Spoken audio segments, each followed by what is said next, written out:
লক্ষ্মী ঝাঁপি সিরিয়ালে আজকের পর্বে আপনারা দেখতে পাবেন ঝাঁপি রান্নাঘরে আছে আর সেখানে কাঁসার চুন্নি যায়। তখন গিয়ে বলে, আরে ঝাঁপি, দাদাভাই তোকে বকেছে? তখন ঝাঁপি বলে, হ্যাঁ আমাকে বকেছে। বকার পরে আমাকে 1.5 পরোটা ভাগ করে দিয়ে গেছে জানো। তখন ঝাঁপি আর চুন্নি বলে, কী বলছিস? তার মানে দুজনের খাবার ভাগ করে খেয়েছিস তোরা? খাবার কম ছিল বলে? তো হ্যাঁ, আর জানো আমাকেও ভালোবেসে দেয়নি, কিন্তু তবুও আমার মনে হচ্ছে যে অনেক খাবার খেয়েছি আমি এর আগে ভালো ভালো, কিন্তু এরকম খাবার যেন আমি কখনো খাইনি। এটা যেন সব থেকে আমার পৃথিবীর শ্রেষ্ঠ সেরা খাবার। তখন চুন্নি আর কাছের বলে, বুঝতে পেরেছি, দাদাভাই ভাঙবে তবে মস্কাবে না, এমনই ছেলে একটা, তবুও বলবেন হ্যাঁ যে আমি ভালোবাসি তা।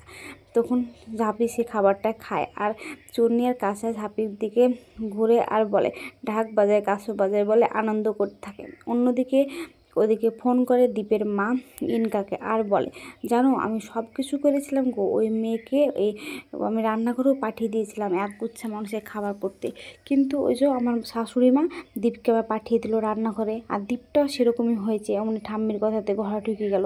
কিন্তু কি করব বলো, এখনও কিন্তু দীপ ঝাঁপির দিকে মন গলেনি, কিন্তু আর কতক্ষণ না গলাতে, কিন্তু তুমি কিছু করো অন্তত, আমি একা একা পেরে উঠতে পারছি না গো।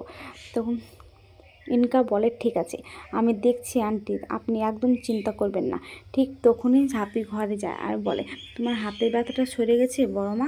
আমি তো ভাবছিলাম যে তোমার হাতের ব্যথাটা সরেনি, তাহলে আমি একটু মলম নিয়ে যাই, দেখছি তো হাতের ব্যথাটা সেরে গেছে, তাহলে তার মলমের কোনো প্রয়োজন নেই নাকি?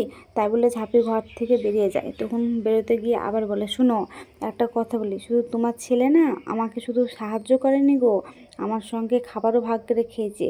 খাবার কম হওয়াতে 3 পরোটা থেকে অর্ধেকটা ও খেয়েছে, অর্ধেকটা আমি খেয়েছি। এই কথাগুলো ইনকা শুনে তখন ইনকার আরও মাথা গরম হয়ে যায় আর ঝাঁপি সেখান থেকে চলে যায়।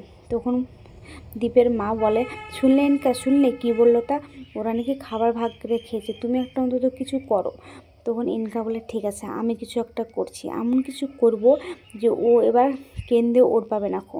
আমি রাখছি আন্টি বলে ফোনটা রেখে দেয়। তারপরে ফোনটা রনিতকে করে আর রনিতকে বলে, আচ্ছা রনিত বলো তো, এখন তো সব জায়গাতে ভিক্ষা যারা করে তাদের পেছনে একজন থাকে, কিন্তু সে লোকটা কি কিছু বলছে না? তুমি ওই লোকটাকে এক কাজ করো, তুমি বলো যে ওরও তো ব্যবসাটা লস দিচ্ছে নাকি, ওরও তো এক ধরনের একটা ব্যবসা, তাহলে ওদেরকে ভিক্ষা করা শিখিয়ে দেবে আর ব্যবসা করাও শিখিয়ে দেবে, এসব বলে।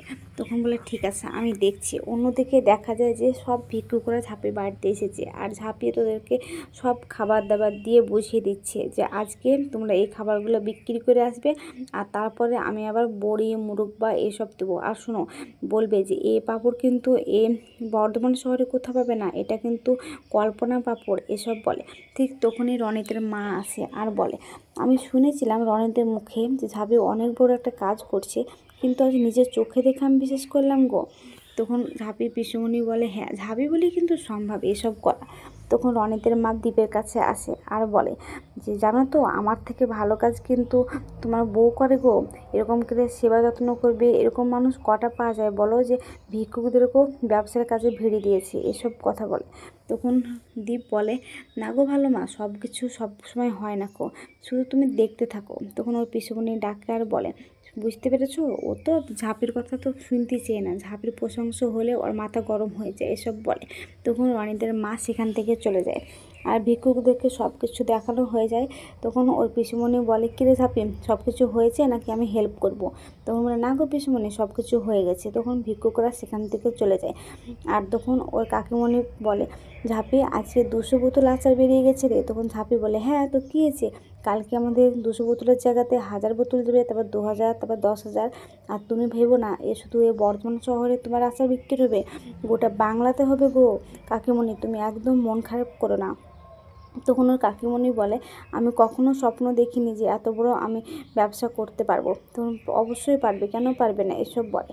তখন দেখা যায় যে পরের দিকে যে ভিক্ষুকরা সব কিছু ঠিকঠাক বিক্রি করে এসে ওরা আলোচনা করে যে আজকে ব্যবসাটা ভালোই হয়েছে বলো, আমরা কিন্তু ঝাঁপি দিদি আমাদেরকে শিখিয়েছি ব্যবসাটা করা, ওর যে ব্যবসায় করুক না কেন আমরা ওর সঙ্গেই থাকবো।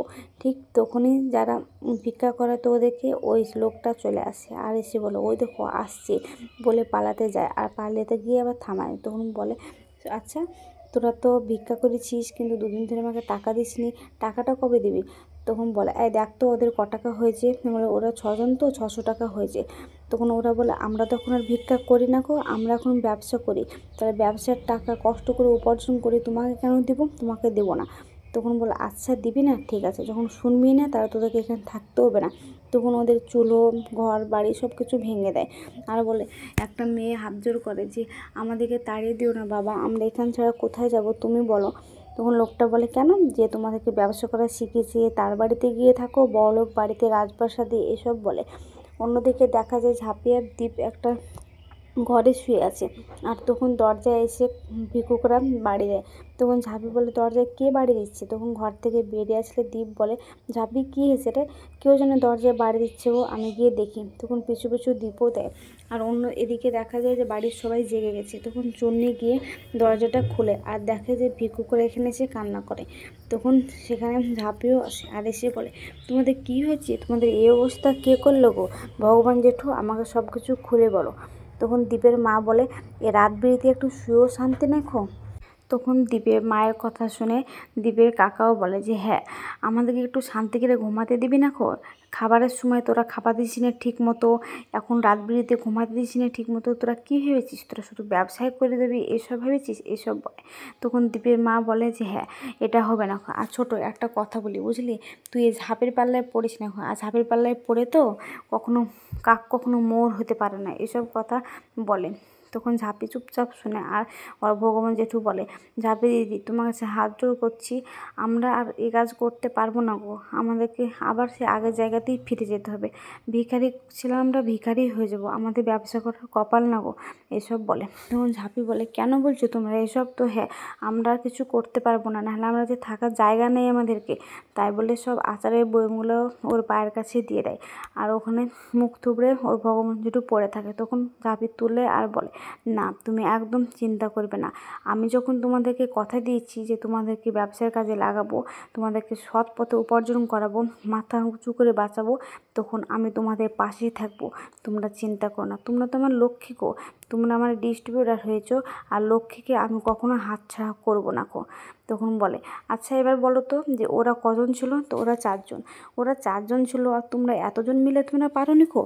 একটা কথা হলো যে সবসময়তে মার খাবে না, মার দিতেও শিখতে হবে, এবার তোমরা সেটাই করবে, উল্টে জবাব দেবে।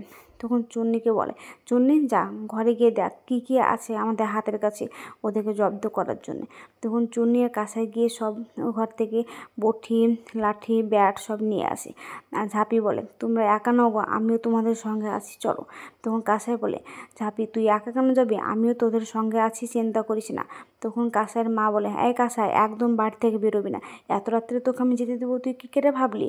তখন কাঁসাই বলে তুমি একটা কথা বলবে না, আমাদেরকে এখন যেতেই হবে, বলে সেখান থেকেও চলে যায়। তখন ওর পিসুমণি আর ওর কাকিমণি দুগ্গা দুগ্গা করে।